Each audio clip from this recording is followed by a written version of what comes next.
Hello, hello, hello. Welcome to Run It Back, the show where we try to get things right the second time. In today's episode, we're going to be going over a quick draft of this morning as my attempt to climb up to Mythic and Limited continues.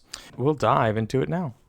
Taking a look at Pack 1, Pick 1, we've got a couple of big cards here in Colossal Rattleworm and Assimilation Aegis. Rattleworm is great. It ends up usually eating a creature on entry, and then, of course, also ends up getting a little bit of additional value from the graveyard if you have more deserts in the deck. So definitely a great card, definitely playable in some constructed formats, so happy to see it here. But we did end up picking up the Assimilation Aegis mainly because this is a good splashable card. Not only does it remove something from the battlefield, but also can turn tokens, little creatures into big threats. So we're going to keep our eyes peeled for other tokens that we can get here. Moving on to Pack 1, Pick 2, we do see a Legion Extruder, which definitely has some play to it if we're going to be playing a little bit more of an artifact-based theme. But in general, I think this card performs pretty underwhelmingly. It's just a 2-mana shock at the beginning. Lasso by the Law, one of the best uncommons in the set. It obviously ends up exiling something and then, of course, leaving a token, which we can then, therefore, copy whatever we exiled the Assimilation Aegis into. So having just random mercenary tokens, I think, is going to be big for us in this deck. Moving on to Pack 1, Pick 3, nothing really here in white. We do have a Key Keeper, which I'm not that thrilled with. We also have things like Daring Thunder, Thief, Spring Splasher. Nothing really crazy. Hollow Marauder, a fantastic card, and so if this means we're playing like a white-black deck splash blue or white-blue deck splash black, these are powerful cards that I'm happy to play. Pack 1, Pick 4, we've got a Raven and Fell Omens or a Rictus Robber. We do also have this Oasis Gardener if we want to go down that route, or a Jagged Barrens. I didn't think I wanted to go down the Jagged Barrens quite yet, but this Raven and Fell Omens typically plays pretty well. You're usually pecking in for 1 or 2 damage in the air, as well as committing 3 or 4 crimes before this thing dies, mainly because most people don't want to spend a removal spell on it. So really happy to see this card. Happy to pick that one up. Pack 1, Pick 5, we've got this Mourner's Surprise. Map the Frontier, Stubborn Burrow Fiend. These were good cards as well, but I didn't really want to move into green while also having 3 other colors to splash. If you do want to splash 4+ colors, green is the place to go, but I thought we might just stick sort of on the Esper train for now. Mourner's Surprise works very well with the Raven and the Hollow Marauder, plus making a mercenary token for the Aegis, also looking sharp. Pack 1, Pick 6, we had a Heartless Pillage. We could have gone with a Lively Dirge, but there really wasn't anything to go that way. We've got a Shackle Slinger, or This Town Ain't Big Enough. So there's a lot of sort of mid-medium cards, but I thought this Heartless Pillage might end up being mostly what we want to do after we drop a Raven and Fell Omens on turn 2. Pack 1, Pick 7, we had a Bighorn or a Gigapede. We also had a Silver Deputy over here. We ended up going with the Bighorn mainly because we already had a Hollow Marauder and I didn't want to have too many expensive cards. Even though this one does get reduced with creatures, you need to have the creatures in order for it to get reduced, right? Currently we have, 4 9-creature spells, so we want to end up picking up some of these mid-sized creatures like the Bighorn to play through the mid-game and eventually have the Hollow Marauder take over. Pack 1, Pick 8, not too thrilled with much of anything here. The Seas of Secrets, I suppose, is fine. The Dance of the Tumbleweeds if we want to go down that route. So we picked up a Festering Gulch just to continue on with our crime triggers. Maybe splash a little green if we find something really, really crazy. Pack 1, Pick 9, we see an Outlaw Medic. I think this is really the only playable card. We could go down the Abraded Bluffs path the same way we just did the Festering Gulch, but I didn't really want to end up picking back-to-back cards like this. And I thought the Outlaw Medic was going to be a perfectly reasonable filler card if we needed it. Pack 1, Pick 10, Cactarantula was just here in the pack still, so we picked it up even though we have 1 Festering Gulch. Maybe this means that our blue splash is no longer and we're playing more of an Obzon build. Definitely possible. Pack 1, Pick 11, we see a Decisive Denial. This is more so just to pick a card that maybe gets played. I don't think we're playing either of these. Pack 1, Pick 12, we saw Dance of the Tumbleweeds, and I thought, all right, if this is still in the pack, maybe we should be moving into green. We see a Quick Draw, and then finally followed up with a Plains. Moving on to Pack 2, Pick 1. This was a really underwhelming pack. I was not happy with much of anything. Visage Bandit, I suppose, might be one of the best cards, but I didn't have anything I really wanted to copy unless we were already playing green. And if we are playing green, I think it's just better to end up taking things like the Stable Master or the Cactarantula. So we picked up the Stable Master to help us get to some of our, bigger cards. Also helps fix for things like the Bighorn. Pack 2, Pick 2, I looked at the Forsaken Miner. I looked at a Gigapede, I suppose. This Naturalist plays well on a 3 or 4 color deck. A second Raven, lots of good things. But Abrupt Decay, just taking care of anything 3 mana or less, no questions asked, is pretty darn good. So we picked this one up as a good potential green splash as well. Pack 2, Pick 3, we saw a Blood Hustler, which I thought was pretty great. A Cactus Folk Sure Shot still in the pack. A Giant Beaver, Bristling Backwoods. Lots of good cards here. So grabbing the Blood Hustler really made me feel good about the Raven and the other crime mechanics. So happy to see this one come through. Pack 2, pick 4, we did see a Bonding Felidar, which plays well with the Stable Master. However, a second Stable Master, even if we don't end up in white, plays well with a Cactarantula and a Hollow Marauder, so I figured we just grab this one for now.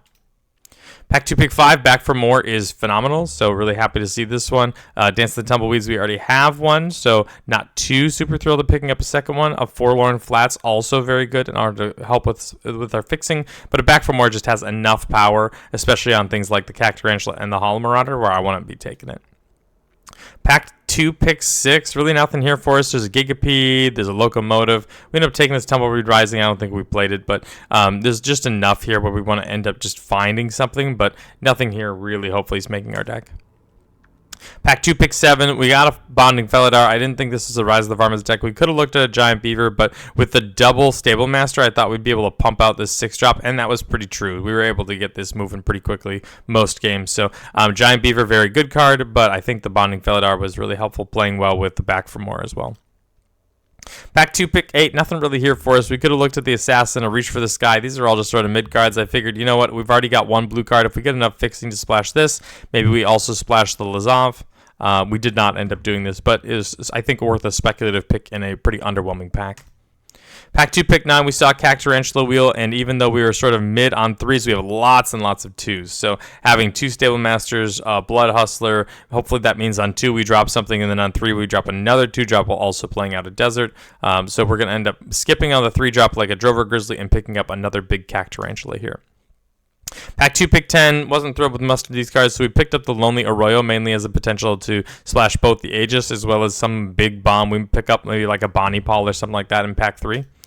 Pack 2, pick 11, we were on the same route here with the Bristling Backwoods. If there's some big red card that we need to end up splashing, might as well pick this up now. Pack 2, pick 12, we got the Bonding Felidar on the wheel, so happy to see lots and lots of big drops because we've got the ramp to get there. Another Dance of the Tumbleweeds late in this pack, and then finally a Swamp.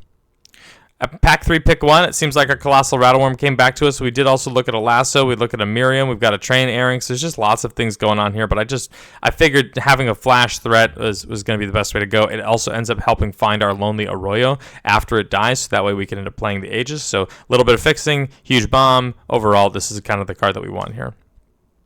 Pack 1, pick 3. This pack was awful. We could have looked at an Ankle Biter, another Cactarantula. I already had 2. I looked at a Marauding Sphinx, but I wasn't splashing double blue. We're not playing red. The Thunder Lasso is mid. Sterling Keykeeper, I suppose. But overall, I just picked an Explosive Derailment because it was the best card in the pack. I didn't think we were ever going to play it, but you never really know what you're going to do here. Pack 3, pick 3, we saw another Blood Hustler, and I instantly picked it. I didn't even look at the rest of the pack, which also includes an Armadillo, so maybe I should have ended up picking that one up, or an Aloe Alchemist. Both of those are great cards, but I saw one Blood Alchemist or Blood Hustler, and I really, really wanted a second one, so I picked it up quickly. Pack 3, pick 4, a Shepherd of the Clouds I thought was great, especially after the Bonding Felidar, bringing back our Blood Hustlers, bring back our Raven. In general, the Shepherd of the Clouds, awesome pick here. Pack 3, pick 5, Frontier Seeker. This actually played really poorly. I thought we have enough just to play a couple planes, the Bonding Felidars, which would play well, the Bighorn, but it felt like it almost never hit. I think I hit a planes off it exactly one time. Pack 3, pick 6, we got a Train Airings. Happy to see this one. I looked at Jolene, but I didn't think splashing red was going to be in the cards, so we went with the Train Airings, a perfectly great card. Pack 3, pick 7, saw Creosote Heath, which I thought was going to be really powerful for us, so we picked that up. Pack 3, pick 8, looked at a Silver Deputy amongst other things, which I thought was really important. It was the final kicker that allowed us to play the Aegis, because the Aegis meant that we've got one source with the Arroyo, plus the Silver Deputy, plus the Colossal Rattleworm. In general, I thought this was going to be just enough to play our very powerful splash card. Pack 3, pick 9, we saw a Train Airings over the 3rd Cactarantula. Pack 3, pick 10, we saw must have been a 10th Cactarantula in this draft. We did end up taking the 3rd one. I don't believe we played the 3rd one. And Pack 3, pick 11 is Armadillo Wheeled, which I thought was the nail in the coffin for splashing the Arroyo. So that way we could also utilize this to go get that blue card. So we did end up splashing it after picking up a couple of medium cards at the end. And taking a look at the deck, like I mentioned, we were pretty heavy on 2s with a bunch of different rampant and fixing spells, as well as this Train Airings and this Outlaw Medic. Taking a look at this now, it looks like this is a bit of a typo. I should have had this Train Airings in instead of this Outlaw Medic.